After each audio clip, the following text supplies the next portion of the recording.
Praise the lord. ప్రభు అయిన యేసుక్రీస్తు వారు ఈరోజు మనకు అందిస్తున్నటువంటి వాగ్దానం సంఖ్యాకాండం 9వ అధ్యాయం 19వ వచనం.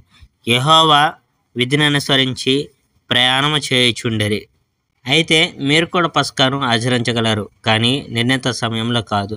2వ నెల 14వ రోజు సంధ్యవేళ మీరు పస్కాను ఆచరించాలి. ఆ సమయంలో మీరు గొర్రెపిల్లను, పులియని రొట్టెలను, చేదు ఆకుకూరలను తినాలి. ఆ భోజనంలో ఏమీ మర్నాటి ఉదయానికి మీరు మిగల్చకూడదు, మరియు ఎముకలు ఏవి మీరు విరగొట్టకూడదు. మీరు పస్కా విందు భోజనం చేసేటప్పుడు నియమాలన్నిటినీ మీరు పాటించాలి. అయితే ఆచరించగల ప్రతి మనిషి పస్కా విందును నిర్ణీత సమయంలో తినాలి. అతడు పవిత్రుడై ప్రమాణంలో లేకుండా ఉండి పస్కాను ఆచరించకపోతే అతనికి క్షమాపణ లేదు. అతడు నిర్ణీత సమయంలో పస్కా విందు భోజనం చేయకపోతే అప్పుడు అతన్ని తన ప్రజల్లో నుంచి వెళ్ళగొట్టి వేయాలి. ఎందుచేతనంటే నిర్ణీత సమయంలో అతడు తన అర్పణను యెహోవాకు అర్పించలేదు కనుక అతడు దోషి.